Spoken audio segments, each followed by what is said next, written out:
கடந்த கால ஆட்சியில நம்ம புரிஞ்சா பாத்துக்கணும். இஸ்லாமியின் பாதுகாவலர்னா பேசினாங்க. காயிதே மில்லத் அவர்கள் எங்கள்கிட்ட தான் கடைசியா வந்து இஸ்லாமியர்களை கொடுத்துட்டு போனாங்கன்னு பேசினாங்க. ஆனா முஸ்லிம் தீவிரவாதி என்று 5 முறை பேசினவர்கள் இந்த திமுக காரர்கள் என்பதை இந்த இடத்தில் நான் சொல்ல கடமைப்பட்டிருக்கின்றேன். முஸ்லிம் தீவிரவாதின்னு பேசியிருக்கிறாங்க. முஸ்லிம் தீவிரவாதின்னு பேசியிருக்கிறாங்க.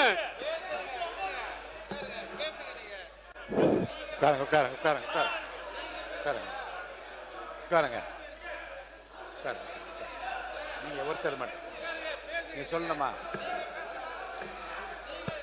மாண்புமிகு நீங்க பேசுறீங்களா? மாண்புமிகு தொழிலாளர் அமைச்சர், மாண்புமிகு பேரவைத் தலைவர் அவர்களே, அமைச்சர் பேசுங்க. என்ன சொல்லுங்க? அனுப்புறேன். சட்டமன்ற உறுப்பினர் அவருடைய குற்றச்சாட்டை தெரிவிக்கிறார். அதை முழுமையாக கேட்டு அதற்கு பின் பதில் சொல்ல வேண்டும் என்பதை தாழ்மையுடன் கேட்டுக்கொள்கிறேன்.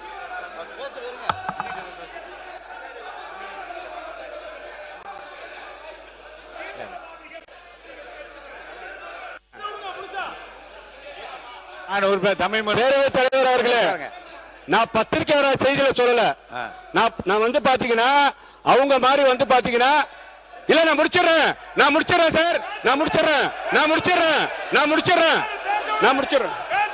நான் வந்து பத்திரிகை வர செய்தியில சொல்லல.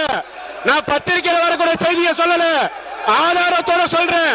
பத்திரிகையில வரக்கூடிய செய்தியை சொல்லல, ஆதாரத்தோட சொல்றேன். உட்காருங்க. நான் பத்திரிகையில வரக்கூடிய செய்தியை சொல்லவில்லை. உட்காருங்க. நான் பத்திரிகை வரக்கூடிய செய்தியை சொல்லவில்லை. உண்மைக்கு புறமான செய்தியை சொல்லல. நான் பாதிக்கப்பட்டிருக்கிறேன், நான் நசுக்கப்பட்டிருக்கிறேன், நான் கஷ்டப்பட்டிருக்கிறேன். நான் போற இடத்துல வந்து தீவிரவாதி உட்காருங்க.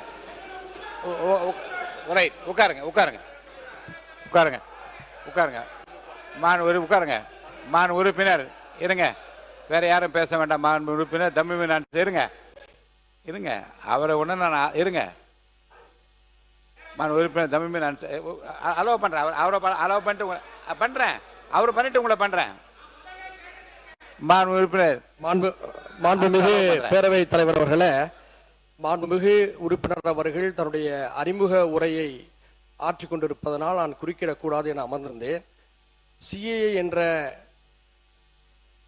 மக்கள் விரோத சட்டத்துக்கு எதிராக முந்தைய திராவிட மாடல் அரசில்தான் மாண்புமிகு முதல்வராக இருந்த அண்ணன் தளபதி முத்துவேல் கருணாநிதி ஸ்டாலின் அவர்கள் தலைமையில இதே பேரவையில எதிர்த்து தீர்மானம் நிறைவேற்றப்பட்டது என்பதை நான் பதிவு செய்ய கடமைப்பட்டிருக்கின்றேன். அடுத்து முஸ்லிம் தீவிரவாதிகள் என்று 5 முறை இங்கே கூறப்பட்டதாக நம்முடைய உறுப்பினர் சொன்னார். அப்படி எந்த ஒரு கருத்தும் இந்த அவையில் பதிவு செய்யப்படவில்லை. எனவே நீங்கள் அதை அவை குறிப்பிலிருந்து நீக்க வேண்டும் என்று கேட்டுக்கொள்கிறேன். ஒன்றை புரிந்து கொள்ள வேண்டும். சிறைவாசிகள் விடுதலையில் கூட ஏற்கனவே அதிமுக ஆட்சியிலே மாண்புமிகு அண்ணன் CV சண்முகம் அவர்கள் இருந்தபோது திண்டுக்கல் மீரான் மைதீன் போன்றவர்கள் விடுதலையாவதற்கு அவர் துணையாக இருந்தார். அடுத்து வந்த திமுக ஆட்சியிலே இது பற்றி பல முறையீடுகளை செய்த போது அவர்களுக்கெல்லாம் சிறை விடுப்புகளை தந்து அவர்களுடைய வாழ்க்கையில குறைந்தபட்ச மகிழ்ச்சியை ஏற்படுத்தியது முந்தைய திராவிட மாடல் அரசு என்பதை நான் பதிவு செய்கின்றேன். மாண்பு உறுப்பினர் ஜவஹர்லா. மாண்புமிகு பேரவைத் தலைவர் அவர்களே, சட்டமன்ற உறுப்பினர் தன்னுடைய அரசியல் வாழ்க்கையை எங்கள் பேரியக்கமான தமிழ்நாடு முஸ்லிம் முன்னேற்ற கழகத்திலிருந்து தொடங்கியதாக சொன்னார். அவருக்கு நான் நினைவுபடுத்த விரும்புகின்றேன்.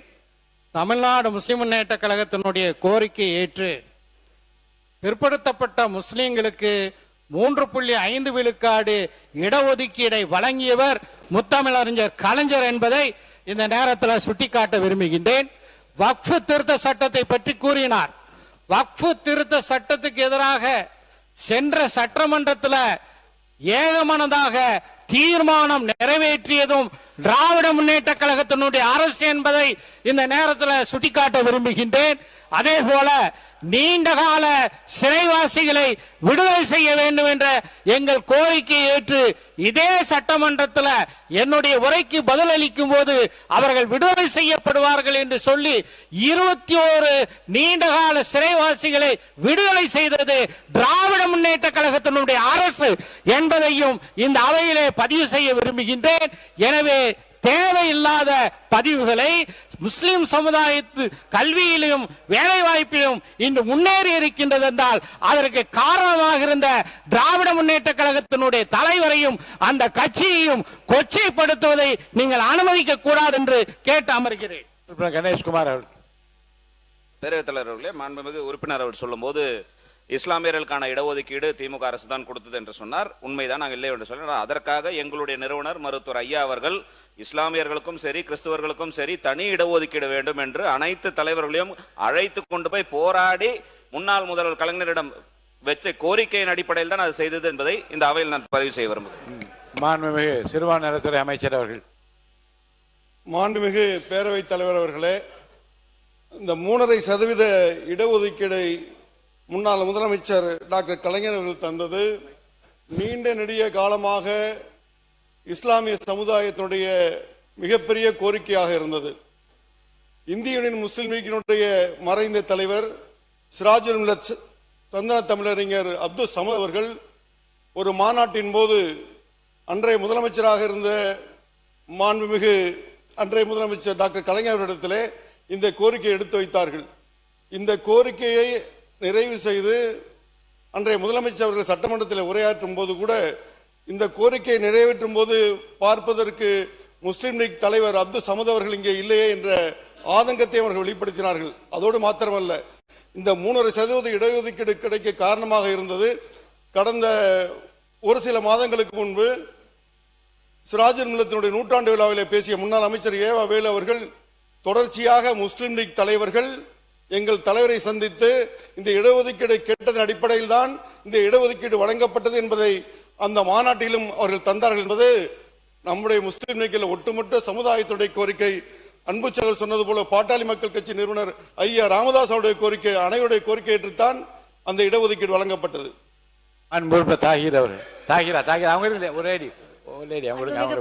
மாண்புமிகு பேரவைத் தலைவர் அவர்களே, இன்னைக்கு இவங்க சொல்றாங்க, நாங்க அதெல்லாம் சொல்லணும். ஆனா முஸ்லீம தீவிரவாதிக சொன்ன கூட்டம் தான் இந்த கூட்டம். திமுக அரசு சொன்னதுதான், அது எல்லாம் மறக்கவே முடியாது. சொன்னதுதான். இல்ல, அவைக்கு உறுப்பினர் நீக்கிறேன், அவைக்கு நீக்கிறேன். வேண்டாம் வேண்டாம் வேண்டாம் வேண்டாம் வேண்டாம் வேண்டாம். இப்போ மாண்பு பள்ளிக்கல்வித்துறை அமைச்சர் வேண்டாம் வேண்டாம் வேண்டாம் வேண்டாம் வேண்டாம் வேண்டாம். மாண்பு உறுப்பினர் வேண்டாம். மாண்பு வேண்டான்னு சொல்ல உடனே மாண்பு உறுப்பினர் மாண்பு ஏவா வேலு அவர்கள் ஏவா வேலு ஏவா வேலு இங்க பாருங்க, இங்க பாருங்க.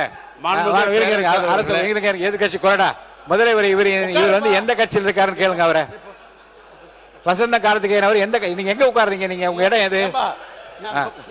உட்கார சொல்லுங்க.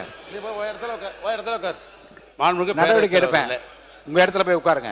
இஸ்லாமியர்கள் பிரச்சனையாக அவர் முதல்ல இடத்துக்கு போக சொல்லுங்க.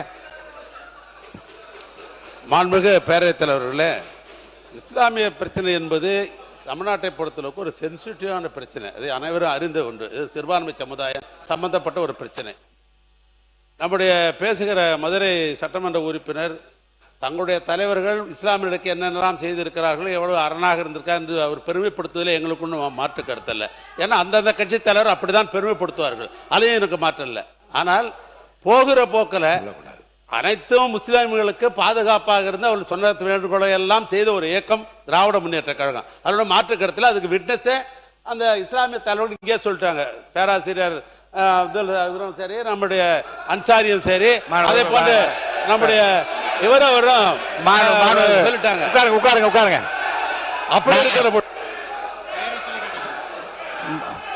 உட்காருங்க, நீ உட்காருங்க. இடத்துக்கு போங்க.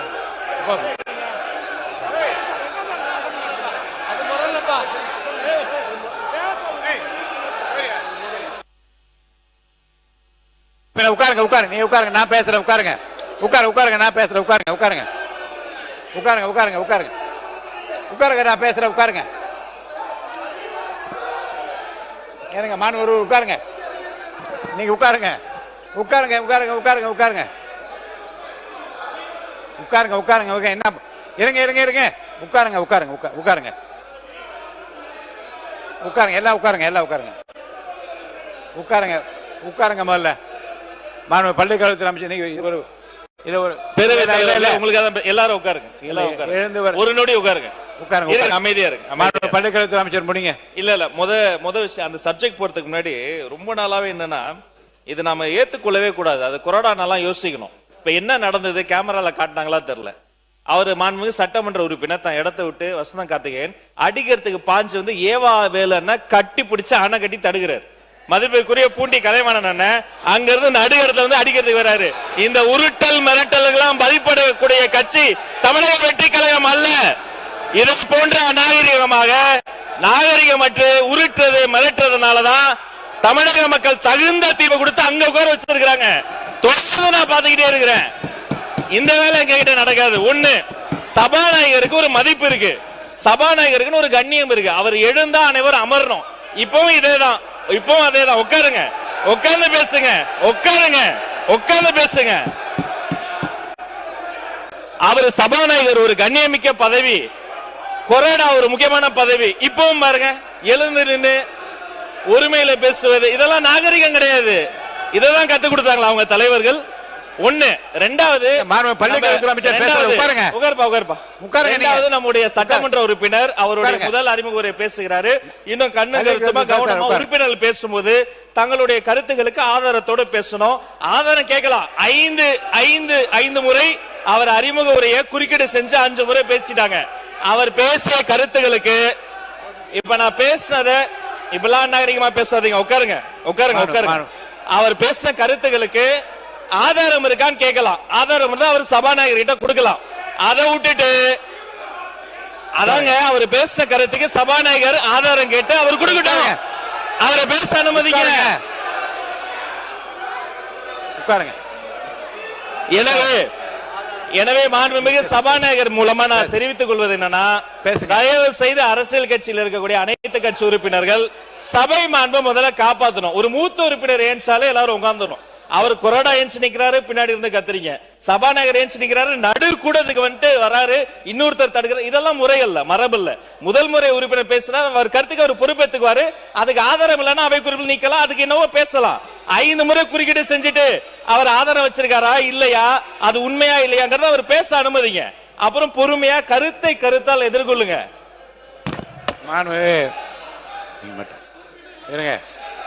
உட்காருங்க உட்காருங்க உட்காருங்க.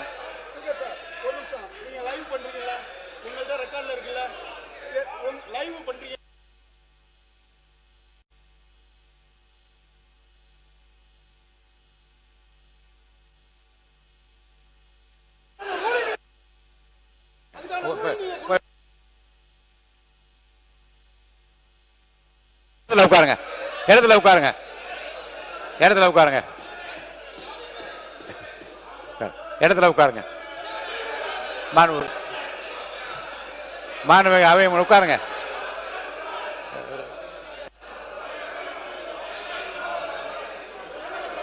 மாணவ உறுப்பினர் உட்காருங்க. மாண்புமிகு அவை முன்னவர், மாண்புமிகு பேரவைத் தலைவர் அவர்களே உட்காருங்க. நீங்க எல்லாம் உட்காருங்க, தயவுசெய்து உட்காருங்க. எல்லாம் மாண்புமிகு பேரவைத் தலைவர் அவர்களே உட்காருங்க. இதற்கு ஒரு முற்றுப்புள்ளி வைத்து அவை உறுப்பினர் பேசியது தவறாக இருப்பேனால் அதை நீங்கள் அவை கண்டிப்பா உறுதியா நீக்குவேன். அவை முன்னவர் அவர்கள் அதற்கான நடவடிக்கை மேற்கொள்ளும். நீங்க பேசுறீங்களா? மாண்பு உறுப்பினர் கோவி செழியன் அவர்கள். மாண்புமிகு பேரவைத் தலைவர் அவர்களே, அவை முன்னவர் முடித்து வைத்ததற்கு பிறகும் இந்த சொற்றொடரோடு அவை அடுத்த தொடர் நடவடிக்கை போக வேண்டும் என்பதுதான் எங்களுடைய எண்ணம். அரசியல் ரீதியான பிரச்சனையாக இருந்தால் அரசியல் ரீதியாக பேசலாம், மோதிக்கொள்ளலாம், மணிக்கணக்கில் கூட பேசலாம். மாண்புமிகு கூட்ட மேடையில பேசுவது போல பேசாம முன்னாள் முதலமைச்சர் அதை தான் வலியுறுத்தி கொண்டே இருக்கிறார். ஆனால் ஒரு ஒரு ஒரு சுமூகமாக போக வேண்டிய ஒரு சமுதாய பிரச்சனையை பேசும் பொழுது, மத சம்பந்தப்பட்ட பிரச்சனையை பேசும் பொழுது பேசுபவர்களும் வார்த்தையை பார்த்து பேச வேண்டும், கேட்டுவிட்டு பதில் சொல்பவர்களும் வார்த்தையை பேசினால்தான் வெளியில் இருப்பவர்களுக்கு ஒரு பாதுகாப்பான நிலையை சட்டமன்றம் விரும்புகிறது என்ற பொருள். அதன் அடிப்படையில் தான் மாண்புமிகு மதுரை உறுப்பினர் பேசும் பொழுது தீவிரவாதிகள் என்று திமுக சொன்னார் என்று வார்த்தையை மட்டும் பிடிச்சுக்கிறது. பிளீஸ், அந்த வார்த்தைக்கு ஒரு ஆட்சேபனை தெரிவித்துமே தவிர அவர் பேசுவதில் நாங்கள் தலையிடவில்லை. அதன் பிறகு சகோதரி பேசினார். அவர்கள் தரப்பு அப்படி என்றால் நாங்கள் இஸ்லாம் மக்களுக்கு செய்த சலுகைகளை சொல்கிறோம். எனவே இரண்டும் ஒளிபரப்பாய் கொண்டிருக்கிற நேரத்தில் ஏற்பட்ட இடர்பாடை தவிர தயவு செய்து என்றைக்கும் திராவிட முன்னேற்ற கழகம் இஸ்லாம் மக்களுக்கு பாதுகாப்பாரன் என்பதை பதிவு செய்து அடுத்த கட்ட நடவடிக்கை போகுமாறு கேட்டுக்கொள்கிறேன். நீங்க வந்து உங்க இடத்துல நின்று பேசுங்க.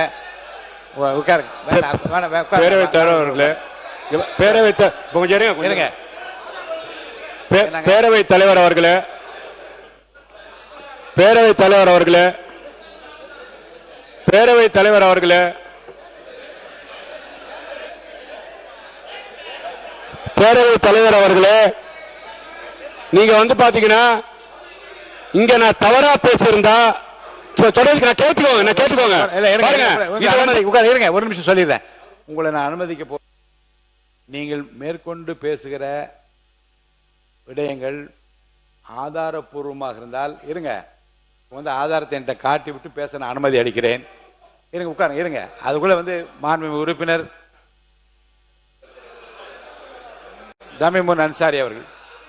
மாண்புமிகு பேரவை தலைவர் அவர்களே, மதிப்புமிக்க இந்த பேரவையில முன்வைக்கக்கூடிய கருத்துகள் பேரவைக்கு வெளியே சட்டம் ஒழுங்கு பாதிக்கப்படுவதற்கு துணையாக போய்விடக்கூடாது. இங்கு இருக்கக்கூடிய மாண்புமிகு உறுப்பினர்கள் அனைவருமே சமூக நல்லிணக்கத்தின் மீது இயல்பாகவே நாம் அக்கறை வைத்திருப்பவர்கள், உருதாய் மக்களாக வாழ்ந்து கொண்டிருப்பவர்கள். அரசியலிலே ஆளுக்கு ஒரு கூட்டணியில இருக்கலாம், ஆளுக்கு ஒரு கட்சிகளிலே இருக்கலாம், அது அவரவர் தனிப்பட்ட விருப்பங்கள், நிலைப்பாடு. ஆனால் உணர்ச்சிகரமான ஒரு விவகாரத்தில் பொறுப்பற்ற முறையில கருத்துக்களை பதிவு செய்வதெல்லாம் நீங்கள் ஏற்கக்கூடாது. இதற்கு ஒரு சில விஷயங்களை நான் இங்கே விளக்கம் அளிக்க விரும்புகின்றேன். பாட்டாளி மக்கள் கட்சியுடைய உறுப்பினர் சகோதரர் கணேஷ் அவர்கள் இங்கே குறிப்பிட்டார். என்னை பேச விடுங்க, என்னை பேச விடுங்க, என்னை பேச விடுங்க. நான் உங்களுக்கு நன்மையா தான் நான் பேச போறேன். இங்க இருக்கக்கூடிய முன்வரிசை அமைச்சர்களாக இருந்தாலும் சரி, பின்னால் இருக்கக்கூடிய ஆளுங்கட்சி உறுப்பினர்களாக இருந்தாலும் சரி, பதற்றத்தை உருவாக்குவதில் நீங்கள் யாரும் ஆர்வம் காட்ட மாட்டீர்கள் என்பது எனக்கு தெரியும். நான் சொல்ல விரும்புவது என்னவென்று சொன்னால், ஒரு அவையிலே ஒரு கருத்து வந்த பிறகு முழுமையாக பேசுவதற்கு வாய்ப்புகளை வழங்க வேண்டும். அது திராவிட முன்னேற்ற கழகமாக இருந்தாலும் சரி, அண்ணா திராவிட முன்னேற்ற கழகமாக இருந்தாலும் சரி, அதுக்கு முந்தைய காங்கிரஸ் ஆட்சியாக இருந்தாலும் சரி, தமிழ்நாட்டில் ஆட்சி செய்கின்ற போது மதக்கலவரங்களை அவர்கள் ஒடுக்கியிருக்கிறார்கள், கட்டுப்படுத்தியிருக்கிறார்கள், மதவாதத்தை தடுத்திருக்கிறார்கள். எல்லாவற்றையுமே நாம் பாராட்டுகின்றோம், மனதார ஏற்கின்றோம். ஏனென்று சொன்னால் சிறுபான்மை மக்கள் சவளை பிள்ளைகள். தங்களுக்கு யார் ஆதரவாக இருந்தாலும் அரவணைப்பாக இருந்தாலும் அவர்களை கொண்டாடுவார்கள். இந்த நிலையில ஒரு பாராட்டையும் நன்றி நான் தெரிவிக்க கடமைப்பட்டிருக்கின்றேன். ஏனென்று சொன்னால் சூழ்நிலையை புரிந்து கொண்டு மாண்புமிகு அமைச்சர் அவை முன்னவருடைய வேண்டுகோளையும் ஏற்று, அண்ணன் செங்கோட்டையன் அவருடைய வேண்டுகோளையும் ஏற்று சர்ச்சைக்குரிய விஷயங்களை அவை குறிப்பிலே நீக்கிவிட்டோம் என்று சொல்லிவிட்டீர்கள், வரவேற்கிறேன். கூடுதலாக ஒரு செய்தி, சர்ச்சை அல்ல, இங்கே நம்முடைய பாட்டாளி மக்கள் கட்சி சகோதரர் கணேஷ் பதிவு செய்தார். இந்த முஸ்லிம்களுடைய இடஒதுக்கீட்டுக்காக அதிகமான மண்டல மாநாடுகளை நடத்தியவர்கள் நாங்கள் என்று சொன்னார், அது உண்மை.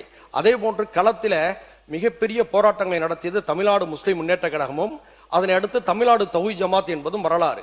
இதே பேரவையில கலைஞர் அவர்கள் இருந்த பொழுது இதே கோரிக்கையை வலியுறுத்தி இந்திய தேசிய லீக்குடைய முன்னாள் தலைவராக இருந்த மரியாதைக்குரிய சம்ஸ்ரே மில்லத் அவர்கள் பேசினார்கள். பாட்டாளி மக்கள் கட்சியுடைய தலைவராக இருந்த ஜி கே மணியண்ணன் பேசினார்கள். காங்கிரஸ் கட்சியில இருந்த அண்ணன் ஹாரூன் எம்பி அவர்கள் பேசினார்கள். இப்படி பலரும் பேசியிருக்கிறார்கள். 2006 ஜெயலலிதா அம்மா அவர்கள் முதலமைச்சராக இருந்த போது இதற்காக ஒரு ஆணையத்தையும் அமைத்தார்கள். எல்லாருடைய வேண்டுகோளையும் ஏற்று கலைஞர் அவர்கள் நீண்ட காலமாக இந்த மக்களுடைய வலியை புரிந்து கொண்ட காரணத்தினால, இயல்பாக அந்த சமுதாயத்தோடு ஒரு பிணைந்த உறவு வைத்திருந்த காரணத்தினால அவர் 2007 ஆண்டு இந்த முஸ்லிம்களுக்கு 3.5%, கிறிஸ்தவர்களுக்கு 3.5% கொடுத்தார்கள்.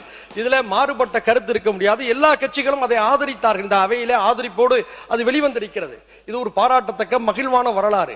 இந்த நிலையில இணக்கத்தை பாதிப்பை ஏற்படுத்தக்கூடிய வகையில எந்த கருத்தையும் யாரும் இனியும் சொல்ல வேண்டாம் என்ற அன்போடு நான் கேட்டுக்கொள்கிறேன். இந்துக்களும் முஸ்லிம்களும் தாய் பிள்ளையாக இருக்கக்கூடிய அற்புதமான ஒரு பூமி இது. இந்த பூமியில நாம் எல்லோரும் ஆச்சரியமின்றி மகிழ்ச்சியாக வாழ வேண்டும் என்று நிலையில் இருக்கின்ற பொழுது பேதத்துக்குரிய கருத்துக்களை கூறி இணக்கத்தை பால்படுத்தக்கூடிய எந்த கருத்துக்களையும் நீங்கள் அனுமதிக்க வேண்டாம் என்று கேட்டு அமர்கிறேன். நன்றி. மாண்புமிகு உறுப்பினர் அஜார் பதுன் அவர்கள், நீங்க ஆதாரத்தை காட்டி விடுங்க. ஆதாரத்தை என்னிடம் காட்டிவிட்டீர்கள். அவையின் மாண்பு கருதி, மக்களின் நலன் கருதி அந்த ஆதாரங்கள் கொடுத்திருக்க ஆதாரம் அத்தனையும் நான் ஆய்வில் வைத்துக் கொள்கிறேன். தொடர்ந்து இது குறித்து நீங்கள் பேசாமல் மற்ற விஷயங்களுக்கு போங்க. ஆதாரம் இருக்கிறது என்பதை காட்டிவிட்டால் நான் ஆதாரத்தையும் பார்த்து விட்டேன். ஆனால் அதை மிகைப்படுத்தி அவையில் வெளியிட விரும்பவில்லை. அவையில் அதை பற்றி நான் விவாதிக்க விரும்பவில்லை. ஆதாரங்களை என்னிடம் காட்டியிருக்கிறார், அவை குறிப்பிலும் இருக்கிறது. அதையெல்லாம் நான் வெளியிட விரும்பவில்லை, விவாதிக்க விரும்பவில்லை. அவையின் மாண்பு கருதி, மக்கள் நலன் கருதியும் அந்த விஷயத்தோட மற்ற விஷயத்துக்கு நீங்க போங்க. பேரவைத் தலைவர் அவர்களே, பேரவை அதுக்குள்ள போல பேரவையோட மாண்பை நான் கடைபிடிக்கிறேன். அன்பார்லிமெண்ட் வேற இந்த பேரவையில பயன்படுத்தக்கூடாது. நான் வந்து ஏத்துக்கிறேன். நான் கேட்கிறேன், மானிய கோரிக்குள்ள வந்துருங்க. மானிய கோரிக்கையில் வரேன். பாருங்க பேரவைத் தலைவர் அவர்களே, ஒரு தவறான வார்த்தை அந்த அவையில பேசினாலே இந்த அவையில இருந்து நீக்கிறீங்க. லைவ்ல போயிருதேன்னு சொல்லி கவலைப்படுறாங்க எதிர்கட்சிக்காரங்க. என்ன லைவ்ல போயிருச்சே, ஏன் நீங்க வந்து பாத்தீங்கன்னா ஆய்வுக்கு உட்படுத்தி நீக்குங்கன்றீங்க. ஒரு வார்த்தையே தவறு. ஏன்னா அந்த நாட்டில் வந்து பாத்தீங்கன்னா மாற்றுத்திறனாளிகள் அழகான பேர் வைக்கிறோம். புரியுதா உங்களுக்கு? நீங்க வந்து பாத்தீங்கன்னா எவ்வளவோ விஷயத்துக்கு நல்ல நல்ல பேரை வைக்கக்கூடிய விஷயம் இருக்கட்டும். யார் வேணா வைக்கட்டுங்க, யார் வேணா வைக்கட்டும், பேர் வைக்கட்டும். ஆனா நான் ஒரு சமுதாயத்தில் பிறந்திருக்கிறேன், ஒரு சமுதாயம் சார்ந்தவனா இருக்கிறேன். 1999 என்னை பார்த்து, என் சமுதாயத்தை பார்த்து இஸ்லாமிய மக்கள் எவ்வளவு பாதிக்கப்பட்டிருப்பாங்க. என் உணர்வை பேசுறேன், என் உணர்வை பேசுறேன். அண்ணன் தமிழ் அன்சாரியும் பேராசிரியர் ஜவஹர்லால் அவர்களும் இது இல்லாத மாதிரி பேசுறாங்க. தமிழ்நாடு முஸ்லீம் லீக்ல பேரே பதியப்பட்டிருக்கு. எவ்வளவு வருத்தப்படுறேன், சொல்றதுக்கு கஷ்டம் இல்லையா? மேற்கொண்டு நான் அனுமதிக்க முடியாது. இல்ல உங்க உணர்வை நான் மதிக்கிறேன். இல்ல இருங்க. இல்ல மீண்டும் இல்லைங்க, மீண்டும் 1990 நீங்க ஞாபகப்படுத்தி யாரையும் வேதனைப்படுத்த வேண்டாம், யாரையும் குற்றப்படுத்த வேண்டாம், யாரையும் காயப்படுத்த வேண்டாம். நடந்தது நல்லவையாக இருக்கட்டும், இனி நடக்க நல்லவையாக இருப்பதற்கு என்ற அந்த கருத்துக்களை மட்டும் மானிய கோரிக்கையில் பேசுமாறு நான் கேட்டுக்கொள்கிறேன்.